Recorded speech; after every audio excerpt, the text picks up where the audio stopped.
రాము గారు, good evening అండి. Good evening sir. నమస్తే. నమస్కారం. నమస్కారం అండి. అంటే ఎలా పోతోంది, ఎటు పోతోంది మానవ సమాజం అనేది అర్థం కావట్లేదు. అంటే ఒకటి కాదు, రెండు కాదు. అంటే గత సంవత్సరంలోనే చూసుకుంటే, ఈ సంవత్సరంలో చూసుకుంటే పదుల సంఖ్యలో ఇలాంటి కేసులు వస్తున్నాయి. వైవాహిక జీవితంలో పెళ్ళిళ్ళు అయిన తర్వాత అనేక కారణాలతోటి ఒకరినొకరు చంపుకోవడము, ఒకరిపైన ఒకరు దాడులు చేసుకోవడము, లేకపోతే రామ్మోహన్ గారు అన్నట్లుగా పిల్లల్ని కూడా చంపేసినటువంటి ఉదంతాలు కూడా ఎన్నో ఉన్నాయి. తన పిల్లలా కాదా అనేటువంటి అనుమానాలతోటి. లేకపోతే భార్య క్షణికావేశంలో పిల్లల్ని తీసుకొని వెళ్ళి ఎక్కడో దూకేయడము, పిల్లలతో సహా చనిపోవడం, ఇటువంటి ఉదాంతాలు కూడా చోటు చేసుకుంటున్నాయి. ఇక తాజాగా జరిగినటువంటి ఈ సంఘటనలో పెళ్ళైనటువంటి 2-3 రోజులకే హనుమన్ పేరుతోటి వేరే దగ్గరికి తీసుకెళ్లడం, అక్కడ భర్తని ప్రియుడితోటి ఇద్దరు హంతకులతోటి కలిసి చంపించడం. ఎలా అర్థం చేసుకోవాలి? నిజంగానే అమ్మాయికి ఇష్టం లేకపోయి ఉంటే పెళ్లి చేసుకోకుండా ఉంటుంటే బాగుండేది కదా. అండ్ మరోవర్ మనము ఏదో రాచరిక వ్యవస్థలో కూడా లేం కదా. ఖచ్చితంగా తల్లిదండ్రులు బలవంతం చేస్తారు, పెళ్లి చేస్తారనే విధంగా. ఈరోజు న్యాయ వ్యవస్థలు ఉన్నాయి, పోలీస్ స్టేషన్లు ఉన్నాయి. నీకు ఇష్టం లేకపోతే పోలీస్ స్టేషన్కి వెళ్ళి నాకు ఇష్టం లేదు పెళ్లి చేసుకోవడం అని ఎక్కడికో వెళ్ళి ఉద్యోగం చేసుకోవడం చేయొచ్చు. అలా కాకుండా అంటే ఎలా తన జీవితం తాను నాశనం చేసుకుంటూ మరొకరిని చంపేసింది. ఆ చంపినటువంటి ఇద్దరు ప్రియుడు అందరూ కూడా జైలు పాలైనటువంటి పరిస్థితి రోజు. ఎలా చూడాలి ఈ మైండ్ సెట్ని? అందరికీ నమస్కారం. ఈరోజు హనీమూన్ మర్డర్ అనే ఉదంతం మానవ సమాజంలో మానవ సంబంధాలకి ఒక ప్రశ్నగా మిగిలిపోయింది. మనుషులుగా బ్రతకరా? అనుబంధాల పేరుతో ఒకరినొకరు చంపుకోవడమేనా ఈ సంసారం అంటే? ఈ చంపుకోవడానికి, ఈ బంధాల్లోకి, ఈ బాంధవ్యాల్లోనికి ఒకసారి దూరడం ఎందుకు? ఇలా విచ్ఛిన్నం చేసుకోవడం ఎందుకు? జీవితాలు నాశనం చేసుకోవడం అనే ప్రశ్న ఉత్పన్నమైంది. ఇప్పుడు మీరు అడిగారు కదా, ఎటుపోతున్నాం, ఏమైపోతున్నాం? గతంలో మనం కాళ్ళ పారాని తడి ఆరక ముందే మగువ పసుపు కుంకాలు గంగపాలు అంటే సమాజం ఎటుపోతుంది అనేవాళ్ళం. ఇప్పుడు కట్టుకున్న భర్తను కర్కశంగా హత్య చేసిన మగువ అంటే సమాజం ఏమైపోతుంది అనుకుంటున్నాం, ఎటుపోతుంది?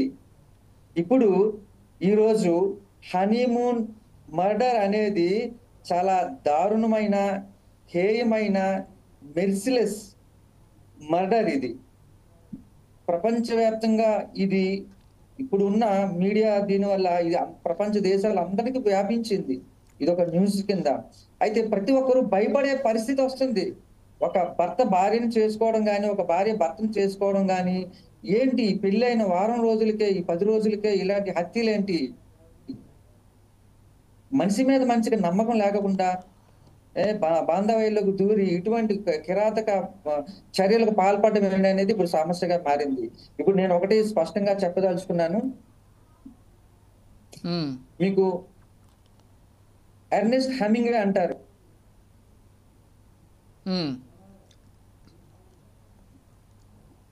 చెప్పండి. డిస్ట్రాయిడ్ బట్ నాట్ డిఫీటెడ్ అని.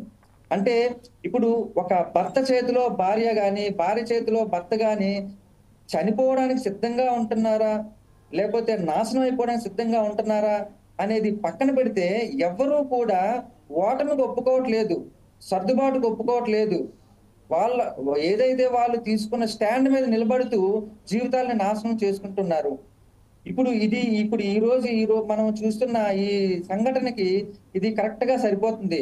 ఆమె తీసుకున్న నిర్ణయం ఏంటంటే, ఆమె నాశనం అవడానికైనా సిద్ధపడింది, కానీ తను ఓటమికి ఒప్పుకోలేదు.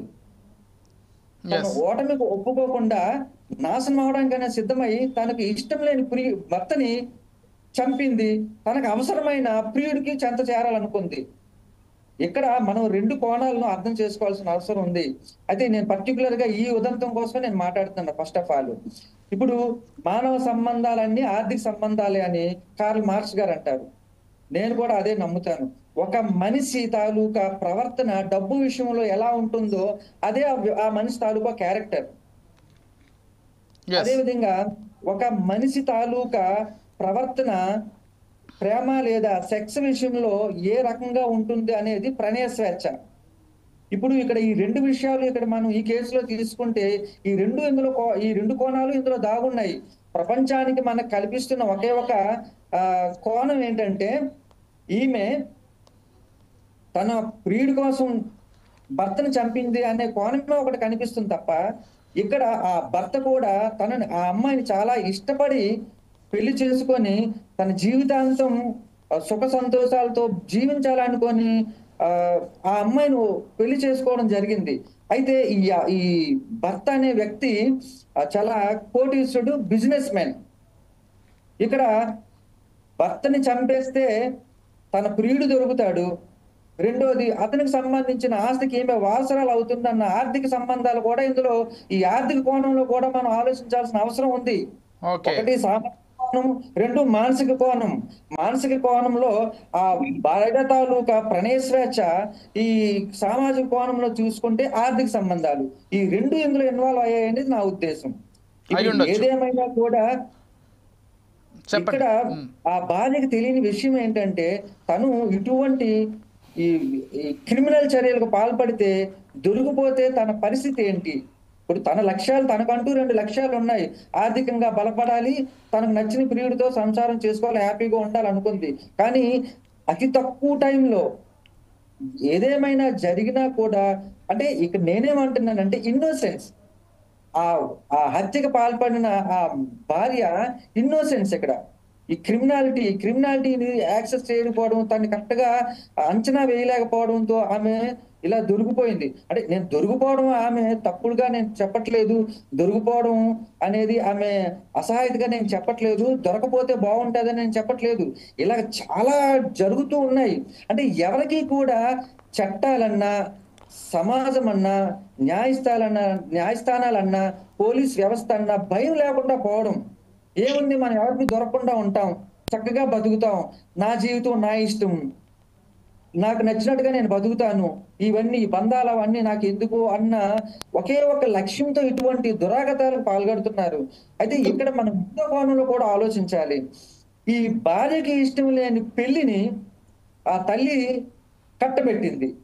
అసలు ప్రధాన నిందితురాలు తల్లి, భార్య తాలూకా తల్లి, అదే చనిపోయిన హతుడు తాలూకా అత్తగారి మీద మొట్టమొదటిగా కఠినమైన కేసు పెట్టి ఆమెకు కఠినమైన శిక్ష వేయగలిగితే సమాజంలో ఇటువంటి దురాగతాలకు మనం చెక్ పెట్టిన వాళ్ళం అవుతాం.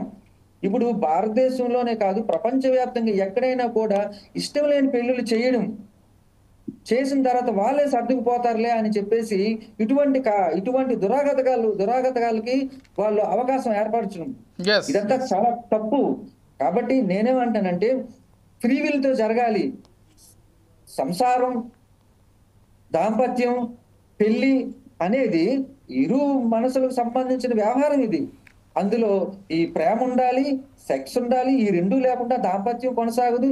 ఇదేమన్నా ఈ పెళ్లి అనే ఒక ముడిలోకి వచ్చిన తర్వాత నచ్చితే ఉండడం, లేకపోతే పోతాను అనేది లేదు కదా. నచ్చినట్టు తిరుగుతాను, లేదంటే నేను బయటకు పోతాను అనేది ఇది స్నేహం కాదు కదా. ఇది పెళ్లిలో ప్రేమ ఉండాలి, ఈ రెండు ముడిపడి ఉండాలి. అంటే ఖచ్చితంగా అక్కడ ఇద్దరికి కూడా, భార్యాభర్తలకు, ఆడమగ ఇద్దరికి కూడా